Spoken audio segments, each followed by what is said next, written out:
सङ्घीय संसद सचिवालयले प्रतिनिधि सभा बैठक सञ्चालनको तयारी गरेको छ।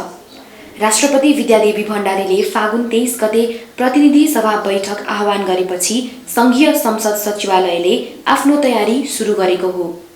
सङ्घीय संसद सचिवालयको सहायक प्रवक्ता दशरथ धमलाले सचिवालयले प्रतिनिधि सभाको बैठक व्यवस्थापनलाई प्राथमिकतामा राखेर काम गरिरहेको बताए। कोरोना महामारी विद्यमान रहेको अवस्थामा स्वास्थ्य सतर्कतालाई पनि ध्यान दिएको उनको भनाइ छ।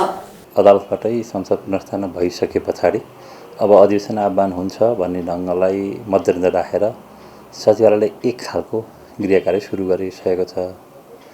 सचिवालयका ओभरअल धेरै कामहरूमध्ये एउटा बैठकहरूको व्यवस्थापन पनि एउटा महत्त्वपूर्ण काम हो र यसलाई सचिवालयले प्राथमिकतामा राखेर काम गरिरहेको छ र विशेष गरी हामीले अहिले विभिन्न आयामबाट हेरेका छौँ। जस्तो यहाँले नै भन्नुभयो, अहिले पनि कोरोनाको महामारीको अवस्था छँदैछ, त्यसलाई पनि मध्यनजर गर्नुपर्ने छ। हामीले विशेष गरी हेर्दाखेरि अहिले प्रशासनिक व्यवस्थापन जस अन्तर्गत एजेन्डाहरू के हुन सक्छन्, विधेयकको अवस्था कस्तो छ, कुन कर्मचारी कहाँ खटाउने कसरी अवस्था छ, भइरहेको कर्मचारी कोही बिरामी परेर विधामा बसेर अथवा ऊ छ कि छैन, यी लगायतका कुराहरू हामीले प्रशासनिक व्यवस्थापन अन्तर्गत हामीले काम गरिरहेका छौँ।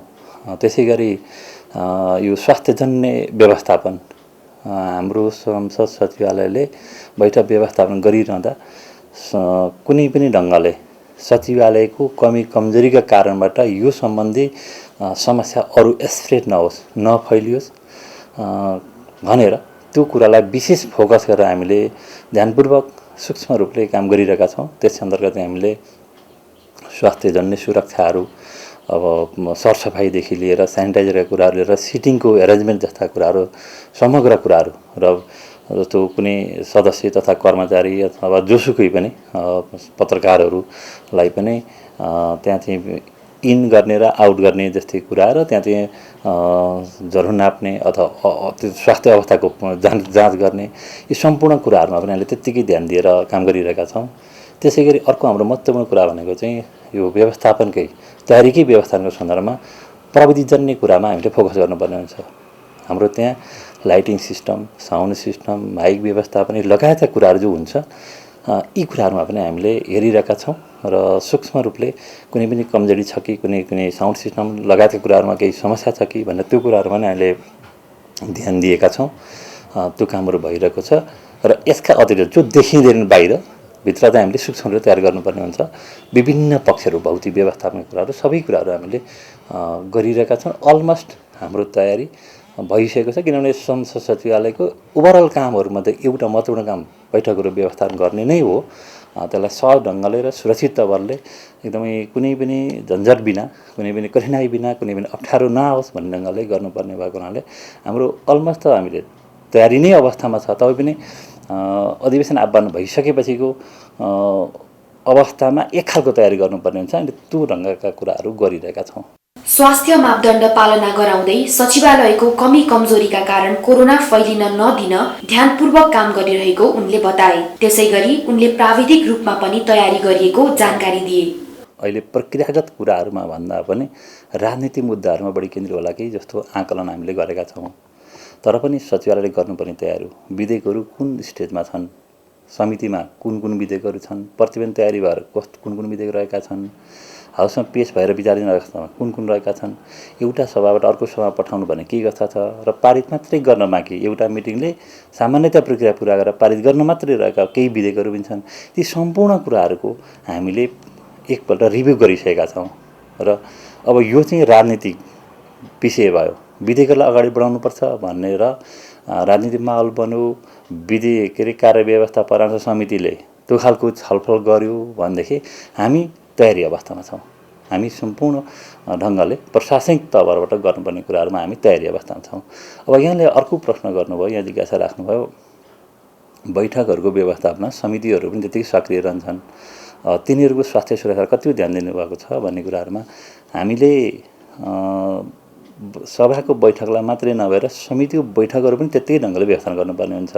त्यहाँ पनि कुनै पनि ल्याप्सेस नहोस्, त्यहाँ पनि स्वास्थ्य सुरक्षालाई त्यत्तिकै प्राथमिकता साथ अगाडि बढाउन सकियोस् भनेर सचिवालयले काम गरेको छ। जुन मापदण्डहरू हामीले सभाको बैठकलाई अपनाएका छौँ त्यही मापदण्डहरू नै समिति बैठकलाई पनि अपनाएका छौँ। त्यसैले हामी दुईटै समिति तथा सभाका बैठकलाई उत्तिकै प्राथमिकता राखेर सिमिलर ढङ्गले नै फोकस गरेर काम गरिरहेका छौँ र त्यो व्यवस्था हाम्रो तर्फबाट छ। संसद सचिवालयले विधेयकहरूको अवस्थाको विषयमा पनि अध्ययन गरिरहेको बताएको छ। समितिको बैठक सञ्चालन गर्ने सन्दर्भमा पनि सचिवालयको तयारी रहेको भन्दै आवश्यक परे समितिहरूको बैठक सञ्चालन गर्न पनि प्रशासनिक तवरबाट तयारी अवस्थामा रहेको सहायक प्रवक्ता धमलाले बताए। बैठकको व्यवस्थापन सहज, सुरक्षित र कुनै पनि झन्झट र कठिनाई बिना अप्ठ्यारो नआओस् भनेर तयारी गरिरहेको पनि उनले बताए। यसैबीच प्रतिनिधि सभाका सभामुख अग्निप्रसाद सापकोटाले मंगलबार संघीय संसद भवन नयाँ बानेश्वर स्थित संसद बैठक कक्षको अवलोकन गरेका छन्। उनले प्रतिनिधि सभाको बैठक व्यवस्थित ढङ्गले सञ्चालन गर्ने बारे राजनीतिक दलका नेताहरूसँग परामर्श गर्ने बताएका छन्।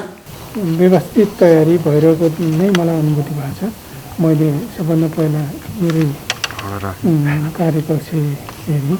अहिले हामीले दुईवटा बनाएको छौँ। पहिला अलिकति भेन्टिलेसन त्यति नहुने खालको भएको हुनाले अहिले अगाडिपट्टि अर्को च्याम्बर पनि बनाइएको छ। त्यो पनि अलि व्यवस्थितै भएको छ। यहाँ त अब हामी सबैले देखिहाल्यौँ, सबै व्यवस्थित छ। माथि ब्यास पनि हामीले रिहर्सल पनि गऱ्यौँ। अब यो व्यवस्थापनको हिसाबले यो त्यस्तो दुरुस्त नै देखियो। व्यवस्थित अलि परिमार्जित गर्दै चलाउँदै जानु त पर्छ, तर फेरि स्वाभाविक लयमा नै यो अधिवेशन चलाउनु पर्छ भन्ने खालले हामी तयारी गर्दैछौँ।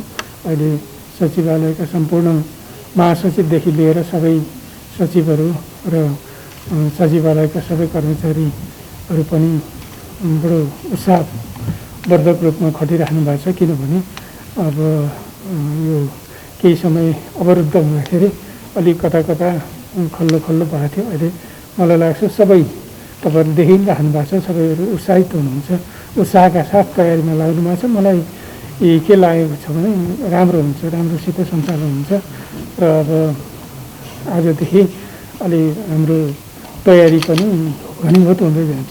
भोलि कोभिडको भ्याक्सिन पनि हामी सुरुवात गर्दैछौँ। अब यसरी चाहिँ अब क्रमशः त्यस विषयमा चाहिँ म अब सम्बद्ध सबै पक्षसित, पार्टीका नेताहरूसित, अनि त्यसपछि हाम्रो कार्यव्यवस्था परामर्श समिति छ होइन, सबै दलका पदाधिकारीहरूसित अब मैले यो विचार विमर्श परामर्श प्रारम्भ गर्दैछु भोलिदेखि अलिक तालिकाबद्ध रूपमा। गत पुस 5 गते प्रधानमन्त्री केपी शर्मा ओलीको सिफारिसमा राष्ट्रपति भण्डारीले प्रतिनिधि सभा विघटन गरेकी थिइन्। यद्यपि सर्वोच्च अदालतले फागुन 11 गते प्रतिनिधि सभा विघटनलाई बदर गरेर त्यसको 13 दिनभित्र प्रतिनिधि सभा बैठक बोलाउने फैसला गरेको थियो। हाल प्रतिनिधि सभामा प्रक्रियामा 32 विधेयक रहेका छन्। तीमध्ये दर्ता भएर वितरण गरिएका 8, समितिमा विचाराधीन 10, सभामा विचाराधीन 12 र राष्ट्रिय सभाबाट प्राप्त सन्देश पेश हुन बाँकी 2 विधेयक रहेका छन्। यस्तै जानकारीमूलक र रमाइला भिडियो हेर्नका लागि लोकपथ टिभीलाई सब्स्क्राइब गर्नुहोस् अनि छेउमा रहेको बेल आइकनलाई क्लिक गर्न नबिर्सनुहोस्।